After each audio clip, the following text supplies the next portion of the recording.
तो माँ बनने वाली थी और कशमाला ये कैसे बर्दाश्त कर सकती थी कि नूर शेरवान और दुआ का बच्चा इस दुनिया में आ जाए। यहाँ पर वो अपनी हर कोशिश करेगी कि किसी न किसी तरह से दुआ का ये बच्चा मर। वो सरफराज को बता देती है कि तुम जानते हो कि दुआ माँ बनने वाली है और तुम अब ऐसा करोगे कि सबके सामने आकर यही कहोगे कि इस बच्चे के बाप तुम हो ना। किसी तरह से इस बात को तुम्हें साबित करना होगा। ये बात सुनने के बाद सरफराज ये घटिया चाल चलने वाला है। जब देखते हैं कि न शेरवान के आने का वक्त है, तभी अब वचमन से कहते हैं कि मुझे बीबी ने बुलाया है, क्योंकि वचमन भी तो कशमाला के साथ ही मिला हुआ। सरफराज आते हुए वचमन से कहते हैं कि तुम कहोगे कि मुझे सरफराज ने कहा था कि मुझे दुआ बीबी ने बुला है, इसलिए मैंने इनको अंदर आने की इजाजत दी है। बात सुनने के बाद तभी अब सरफराज अंदर चले जाते हैं। अब सरफराज अंदर जाता है तो देखते हैं कि दवाओ नो शेरवान सामने बैठे हुए हैं। ये देखकर तभी आप सरफराज कहते हैं कि देखो दुआ, मैं आ गया हूँ। तुमने मुझे इतनी बड़ी खुशखबरी सुनाई तो मैं कैसे पीछे रह सकता था। उसने एक मिठा का डब्बा पकड़ा हुआ होता है। तभी कहते कि आज मैं तुम्हारा मुंह मीठा करवाने के लिए आया हूँ और तुम्हें यहाँ से ले जाने के लिए आया हूँ। ये बात सुनने के बाद तभी अब नौशेरवान तो बहुत ही हैरान रह जाता है। को भी बहुत रानगी होती है कि ये बात आखिर भाई गई तो कैसे गई। तभी अब दुआ समझ नहीं पाती कि आखिर ये कौन सी घटिया चाल मेरे साथ चल रहा है। तभी अब नौशेरवान कहता है, क्या बकवास कर रहे हो शेरवान को। अब सरफराज कहता है कि मुझे दुआ ने का की थी कि मैं तुमसे मिलना चाहती हूँ, क्योंकि ये मेरे बच्चे की माँ बनने वाली है। बात सुनने के बाद नौशेरवान की तो अब कोई हालत ही नहीं रहती, जबकि जाफर भी ये बात सुन लेता है और जाफर को भी समझ नहीं आ रही होती कि आखिर ये सब कुछ क्या हो रहा है। जाफर का दिल ये बात नहीं मानता कि दुआ बीवी कभी ऐसा कर सकती है और उनको यही लगता है कि कोई न कोई दुआ बीवी के साथ कोई चाल चल रहा है, या फिर सरफराज ही जानबूझकर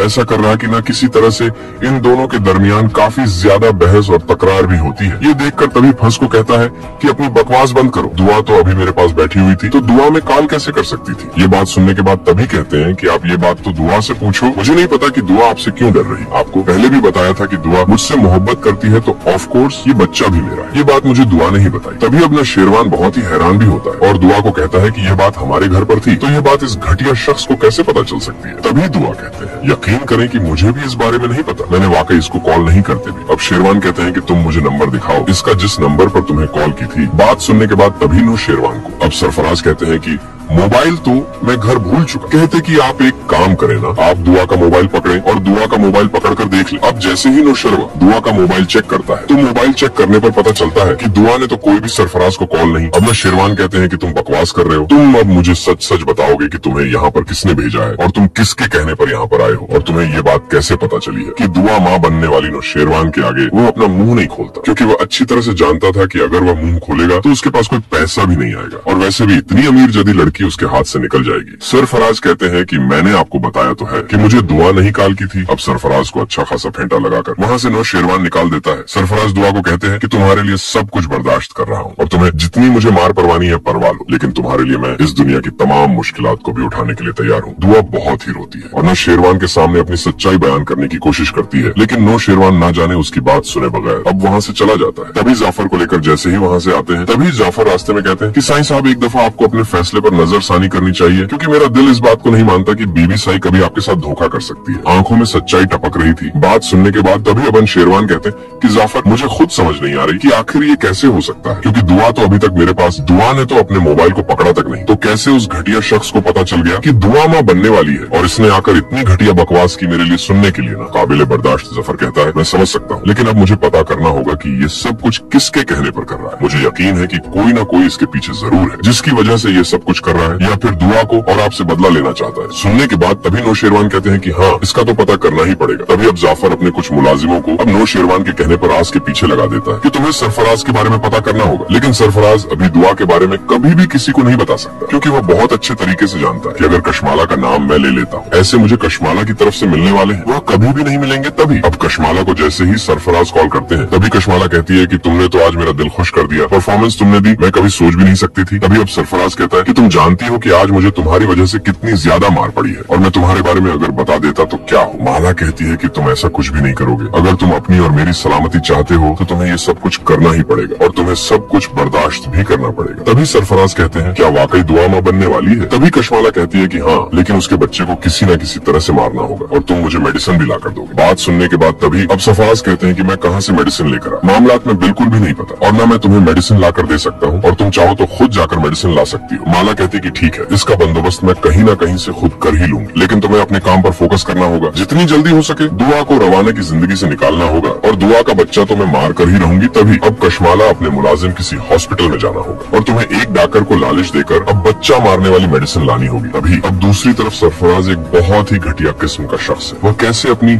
हरकतों से बाज आ सकता था। और एक तरफ वो यही सोच रहा था कि किसी न किसी तरह से दुआ कौन शेरवान की जिंदगी से निकाला जाए, क्योंकि इसके लिए तो उसे बहुत भारी रकम मिल रही थी। और दूसरी तरफ उसके दिमाग में बस यही बात चल रही थी, किसी न किसी तरह से कशमाला को अपनी मोहब्बत के जाल में फांसूं। अगर कशमाला मेरी हो जाती है तो सब कुछ मेरा हो जाएगा। कमाला तो बहुत ही अमीर है, मेरी जिंदगी सेट हो जाएगी। क्या हुआ अगर कशमाला शादीशुदा है? तलाक भी तो हो सकती है। मैं भी तो शादीशुदा था और मैंने भी तो अपनी बीवी को तलाक ही दे दी। लेकिन कशमाला को इसके इरादों का अंदाजा भी नहीं होता कि यह मेरे बारे में क्या सोच रहा है। अब दूसरी तरफ सरफराज बहुत ही ज्यादा अब घटिया चाल चलने वाला है, क्योंकि उन दोनों को इस बात का अंदाजा भी नहीं था कि वो दोनों अपने की गई जाल पर फंसने वाले हैं। और सरफराज अब कशमाला से कहता है कि तुम्हें मुझसे मिलना होगा। अगर तुम मुझसे मिलोगी तो नहीं तो याद रखोगे तुम्हारे साथ बहुत गलत हो सकता है, क्योंकि मैं तुम्हारे लिए मेडिसिन लेकर आया हूँ और तुम्हें मिलकर ही दूंगी। सरफराज से कहती कि मैं तुमसे मिल नहीं सकती, चाहे कुछ भी हो जाए, तुम्हें ये मेडिसिन मेरे मुलाजिम को देनी होगी, वो मुझ तक पहुंचा देगा। लेकिन सरफराज अपनी जिद पर कायम है। महिला को कहते हैं कि जिस तरह पहले तुम मुझसे छुप छुपा कर मिली थी, अब भी मिल लोगी तो कोई हर्ज नहीं है। यह बात सुनने के बाद तभी कशमाला कहती है कि तुम पागल हो चुके हो, इस तरह की बातें कर रहे हो। जब मैंने तुम्हें पहले भी कहा कि मैं तुमसे नहीं मिल सकती, तो इसका मतलब कि नहीं मिल सकती। तभी अब सरफराज कहता है कि ठीक है, तुम्हें जो करना है करो, तुम्हारे किसी भी काम नहीं आने वाला। और जो कुछ तुमने मुझसे करवाया है तुम जानती हो, जो कुछ भी तुमने मुझे कहा था, आज तक मेरे पास तुम्हारी सारी रिकॉर्डिंग कॉल मौजूद है और मैं ना शेरवान को जाकर बता दूं। सुनने के बाद तभी कशमाला बहुत ही गुस्से में आ जाती है। कशमाला कहती है कि तुम पागल हो चुके हो, जो इस तरह की बातें कर रहे हो, तुम्हें ये बातें बिल्कुल भी जेब नहीं देती और तुम ऐसा बिल्कुल भी नहीं करो। कहता है अगर तुम मुझसे मिलने नहीं आती हो तो मुझे ये मजबूरन कदम उठाना ही पड़ेगा और ये मैं करके ही रहूंगा। और तुम शायद मेरे बारे में नहीं जानती हो कि मैं कितना जिद्दी इंसान हूँ, जो मैं सोच देता हूँ वह करके ही रहूंगा। लेकिन अब नौ शेरवान ने को आगाह किया था कि तुम्हें अब कशमाला पर भी ध्यान रखना होगा और घर के हर फर्द पर के दुआ के साथ। ये सब कुछ क्या हो रहा है, क्योंकि जाफर तो पहले ही अब सिर्फ राज पर ध्यान रखे हुआ था, कहाँ पर आता है और किससे मिलता है किससे नहीं। तभी अब जैसे ही कशमाला बहुत ही मजबूर हो जाती है और वह मिलने के लिए अब सरफा से पहुंच जाती है। लेकिन अब जैसे ही जाफर का मुलाजिम देखता है कि कशमाला बीवी सरफराज के साथ मिल रही है, तभी वह उन दोनों की तस्वीरें बनाकर अब जाफर को सेंड कर देता। जाफर को तो समझ ही नहीं आती कि वाकई कशमाला इस हद तक भी गिर सकती है। जहाँ पर जाफर को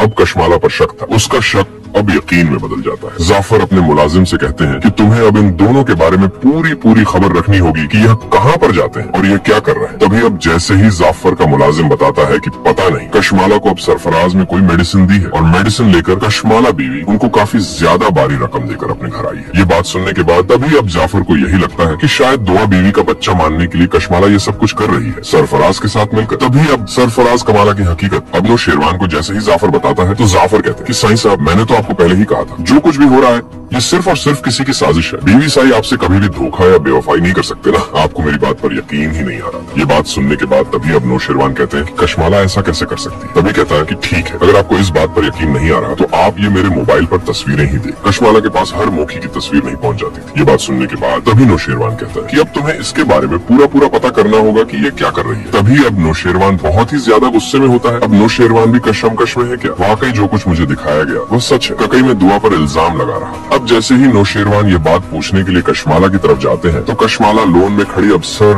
आरात से बातें कर रही होती है कि यह काम जितनी जल्दी हो सके तुम करोगे और नौशेरवान और दुआ के बच्चे को मैं मार कर ही रहूंगी और तुम्हें अपनी बात पर ही रहना होगा कि यह बच्चा तुम्हारा है। यह बात सुनने के बाद तभी अब नौशेरवान तो न जाने अपने ही कानों पर यकीन नहीं कर पा रहा होता कि कैसे मैंने दुआ के साथ इतनी ना इंसाफ आकर इस हाल में मुझे इस तरह बिल्कुल भी नहीं करना चाहिए था। अब न शेरवान को बहुत ही ज्यादा दुख भी होता है कि यह सब कुछ मुझसे क्या हो गया है। तभी शेरवान कहते हैं कि नहीं मुझे ऐसा बिल्कुल भी नहीं करना चाहिए था। तभी अब कशमाला तो अपने ही ख्यालों में मगन होती है और दूसरी तरफ अब सरफराज नौशेरवान के साथ यही चाहता है कि जब ये बात खत्म हो जाएगी तो वह अपनी बात का बदला तो ले ही लेगा, लेकिन कशमाला को भी वह हासिल करे। और कशमाला और सरफराज के रातें बहुत ही बढ़ जाते हैं, जबकि कशमाला उसे जान छुड़ा चाहती है, जबकि सरफराज तो ऐसा नहीं चाहता। सरफराज तो उसे अपनी ही दुल्हनिया बनाने के ख्वाब देख रहा होता। नौशेरवान वहाँ से चला जाता है। तभी कहते हैं कि मैं भी देखता हूँ कि आखिर कशमाला कितनी हद तक गिरकर मुझे और दुआ को अलग करने की साजिशें करती है, लेकिन अब नौशेरवान भी अब दुआ पर यकीन करेगा। ठा करवाने के लिए आया हूँ और तुम्हें यहाँ से ले जाने के लिए आया हूँ। ये बात सुनने के बाद तभी अब नौशेरवान तो बहुत ही हैरान रह जाता है। को भी बहुत हैरान गोइथोन के जाफर भी ये बात सुन लेता है और जाफर को भी समझ नहीं आ रही होती कि आखिर ये सब कुछ क्या हो रहा है। जाफर का दिल ये बात नहीं मानता कि दुआ बीवी कभी ऐसा कर सकती है और उनको यही लगता है कि कोई ना कोई दुआ बीवी के साथ कोई चाल चल रहा है या फिर सरफराज ही जानबूझकर ऐसा कर रहा। न किसी तरह से इन दोनों के दरमियान काफी ज्यादा बहस और तकरार भी होती है। ये देखकर तभी फंस को कहता है कि अपनी बकवास बंद करो, दुआ तो अभी मेरे पास बैठी हुई थी, तो दुआ तुम्हें काल कैसे कर सकती थी। ये बात सुनने के बाद तभी कहते हैं कि आप ये बात तो दुआ से पूछो, मुझे नहीं पता कि दुआ आपसे क्यों डर रही। आपको पहले भी बताया था कि मुझसे